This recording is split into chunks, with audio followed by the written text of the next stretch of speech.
Yo, what's going on guys, it's me Morvi and I'm back again with another top 10 easy 100% list for the games on the Xbox GamePass. Jeez, that is a mouthful. This is my first one of 2022 and I'm ready to help you guys rack up some points.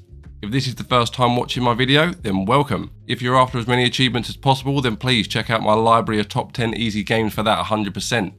I've scoured through the list to find the easiest ones just for you. I've linked them all down in the description below, so happy hunting. But today we are on the hunt for the next top 10 easiest games on the Game Pass. We are here to stack as much as possible, as quickly as possible. If I've missed any out, then please let me know down in the comments. But make sure you checked out my previous vids, as I may have spoken about it there. Thank you to everyone that has subscribed to me currently. My next sub goal is 3k. Can you guys help me out? But enough of me waffling on. Let's get down to them games and see which ones made the list.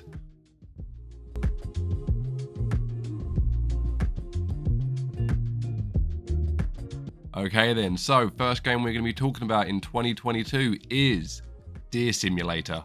The last simulator we spoke about was the dreaded Skatebird.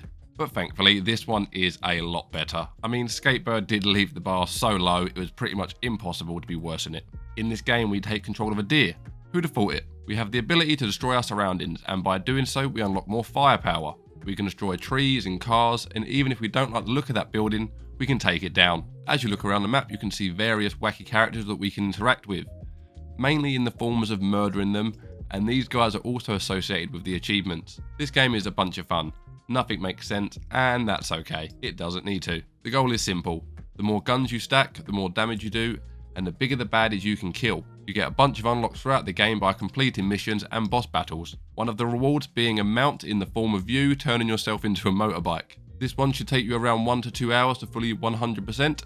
A nice quick one to get out of the way and to grab that easy 1k. This one is very self-explanatory, and if you start blasting everything, you will start unlocking achievements left, right and centre. I played this one on my Twitch channel and I found it super duper easy, but some of my viewers did say that they had trouble with some of the bosses. All of them have glaring weaknesses, so take it a little bit slow with them and you'll have them down first try. I enjoyed this one a lot more than I thought I would, so if you haven't grabbed it yet, definitely get it done.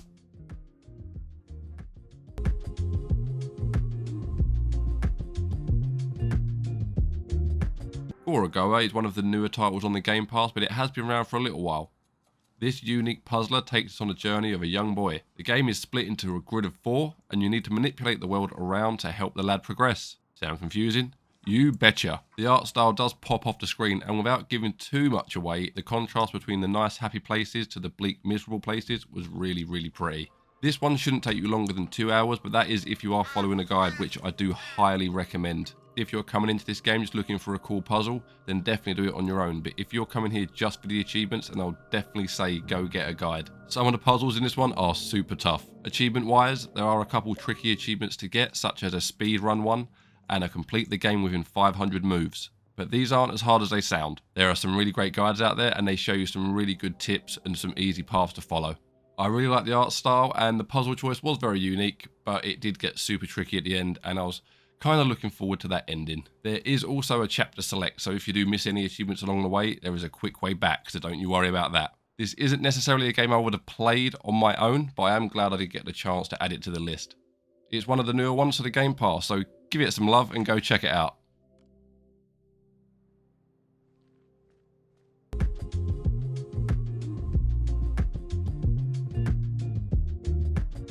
Firewatch was the hot game of 2016.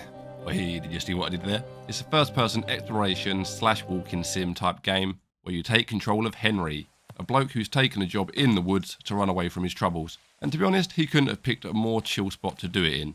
Until it wasn't. As the title explains, we're on Firewatch. Nothing is going to harm this land on my watch, mate. You get frequent updates on what to do and where to go from your radio.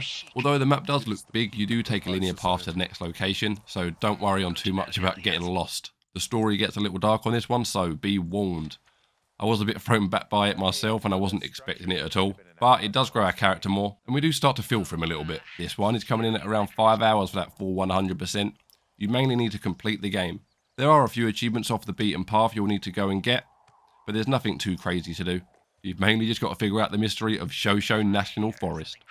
As you guys know, I'm not the biggest fan of walking sims, and if I'm honest, I never looked into this game when it first came out.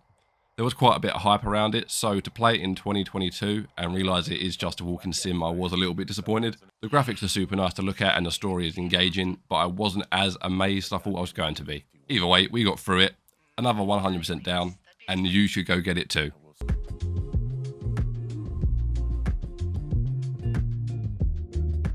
Now, this one you will need a couple of controllers, but this one is really quick. Rubber Bandits is a very reminiscent title I've spoken in a previous video, and that's Gang Beasts. But this one is quite a lot easier for achievements. We're a bunch of people who are on the rob. We're after all the loot while dodging security and our backstabbing mates.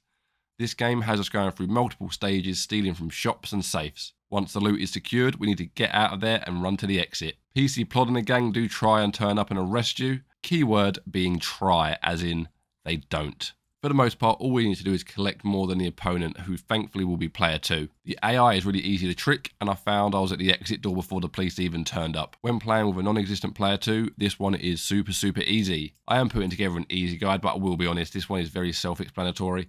There is a little bit of grinding involved, but it wasn't too hard. This one should take you around 2 hours to complete. It's a decent game that doesn't take itself too seriously. I'm sure it's a laugh with some mates, but today we are here to get it done as quickly as possible. And with this title, it's very possible. This was a nice chill one to complete. I was watching a show on Netflix and slowly playing through this. This one isn't stressful, and I would 100% recommend you giving this one a go.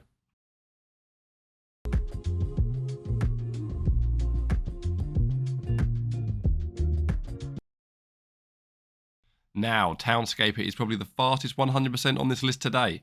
This super cute city builder type game is a bit of a sandbox. There is no outline objectives, you are free to create. The aesthetic is super cute and some of the builds in the community have been a bit mad. And to be honest, that's it. That's really about the game. There's a bunch of different ways building materials act with each other and it's really cool to experiment. But the game doesn't tell you what to do. You are free to roam and explore and build to your heart's desire. This is a really fun game to lose yourself in, but you're in it for...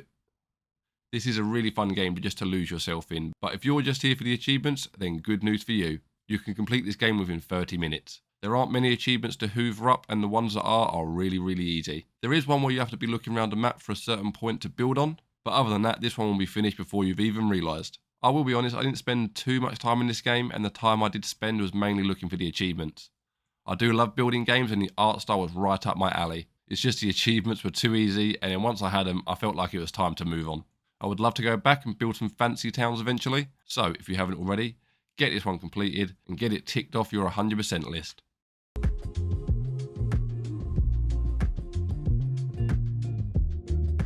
Okay, Race with Ryan is like playing Mario Kart with the main character I have no idea about. This party racing game is from the YouTube channel Ryan's World. I know this because at every single opportunity, the game shoves a low quality image of the little guy in your face. Not to mention the game is littered with footage of him telling how well the player's done. Fully understandable in a game based on him, but after every single interaction with another driver in-game, albeit bumping into them or throwing Ryan's equivalent of the red shell, a paper aeroplane, he will pop up in the bottom right of the screen like Mortal Kombat's Toasty. Aside from the constant bombardment of, remember whose game you're playing, this is a pretty average racing game based off a franchise. The game's aimed at young children and, well, not me. So I didn't find there was much difficulty to this one, even when completing the harder difficulty races. You really shouldn't have any trouble with this one, and you may even enjoy it a little bit. You might do what I did and try and keep yourself entertained by trying to drift around the whole race from start to finish. It's possible. There's also an achievement attached to drifting, so you forget you're playing a pretty boring game, and by the time you've snapped out of it, you'll have another 1k under your belt. This one will take you around 3 hours to get through. On some of the tracks, there are shorter paths to take. If you take these at least once, you will get a massive lead on the rest of the races. Food for thought. I did actually beat this game in around 2 hours, but there's an achievement to play for at least 3. So I ended up going into a race, putting my controller down, and going to make some food. And voila, 100%.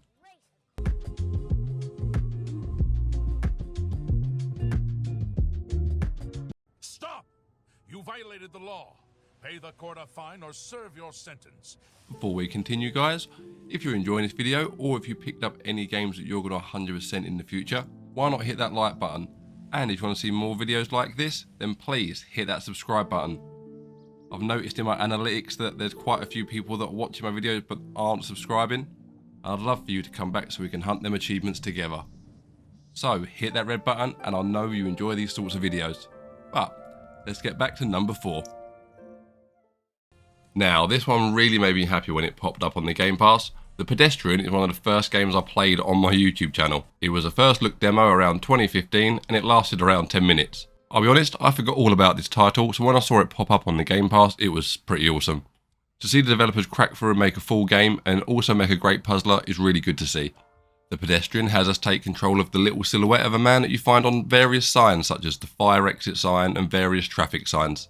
You navigate throughout the world, hopping from one sign to the next. Shortly after learning the controls, puzzles get introduced.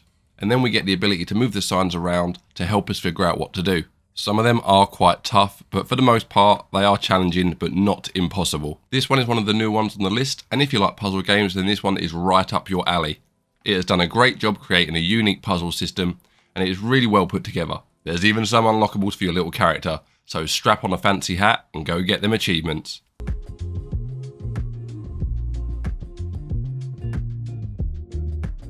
Now for the second kid-friendly game on the list and the first one involving doggos. Paw Patrol Mighty Pups Save Adventure Bay is a third-person game where you take control of various members of the TV show Paw Patrol. You'll need to make it to the end of each level, making sure you collect all of the bones and secrets along the way. The graphics are actually really nice and the game runs super smooth. As it's a kids game, just like Race with Ryan, older achievement hunters like myself shouldn't find any issues 100% in this title. There isn't a lot of thinking needed for this one. Just get to the end and make sure you get all them bits that you need. And thankfully, none of them are really hidden, so you can find them pretty easily. I'll be honest, I really enjoy playing this game and I didn't think I would.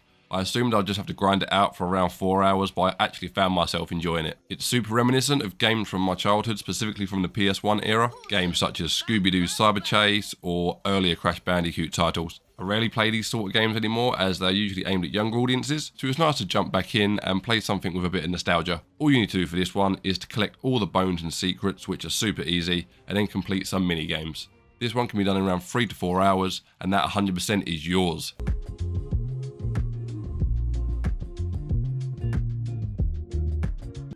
Number 2, and the second dog game on this list. Paparazzi is a first-person game where you play as a camera trying to grow a following on social media for taking photos of dogs. How cute. To do this, we need to complete a series of demands we get from our fans. Some fans want to see puppies with their tongues hanging out. Others want some arty black and white shots. There are a bunch of different areas to explore, and each area has 4 times a day which you can visit. You will need to unlock these along the way, but it's fairly simple. You unlock stuff by growing your following, and to do that it's fairly simple. Just take photos of dogs and post them to the social media.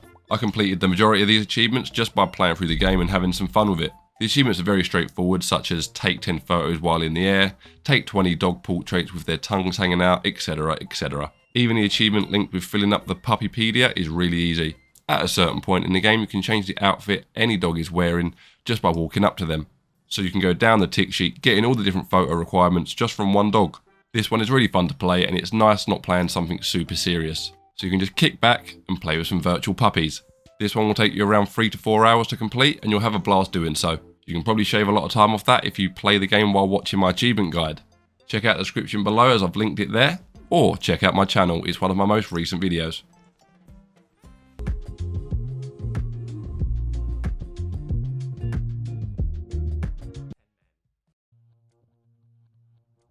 So now for number 1, and this one really surprised me. Space Warlord Organ Simulator is a game based on the stock market. The twist? Just as the title states, we are a space warlord buying and selling human organs. Each day you get a set amount of time when the stock market opens so we can start trading. At first it's pretty easy as you're the only one on the stock market, but after a few days of trading, you'll start meeting your competitors. And then you'll be competing with them to buy stocks for as low as possible. Each of these characters have different levels of difficulty and speed of buying, as well as specific items they like to buy. So, if you're after some eyeballs or lungs, and one of them's trading, you'll need to pay them off or hope your clicking ability is faster than theirs. As I said, this one really did surprise me. The trailer that comes with this game does not do it justice, and it plays some ugly music. When I first loaded it up, I low-key dreaded it, but the actual game is so addicting and the music gets you so hyped to make some money. This was one of them games where I was looking forward to leave work just to go and play it. The aim of the game is simple. Buy low, sell high, and build your empire. One half of the game is before the stock market opens. Everything is nice and chill. You can see what jobs you have in your inbox as well as the current body parts you have. If they're going for more than you bought them at, you can sell them on there and then and make some cash. The other half of the game is a little bit manic. You enter the stock exchange and the music changes to something a little bit more frantic, and now it's time to keep your eyes locked on new items popping up. Sometimes you'll only have seconds to decide if the price is good enough before a competitor will come in and scoop it up. Sometimes you just got to make that executive decision. The achievements are pretty easy. There is one that will take a little bit of grinding, but if you're like me and love this game, you'll pop it without even realising. This one should take you around 3 hours to complete. This one is one of the more unique titles that have appeared on the Game Pass, and I fully recommend you playing it. Give it a go and I'm sure you will love it.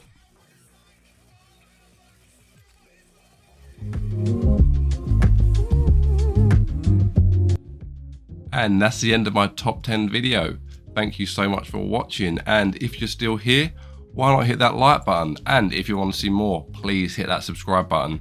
If I've missed any games out that you think are super easy, then let me know down in the comment section. But first, make sure you watch my other videos, because I may have spoken about it there. I'm always getting achievements, so make sure you follow my other social medias, as I do some behind the scenes stuff as well as I go live on Twitch. But until next time guys, I've been Morvi, and I'll see you later. Peace!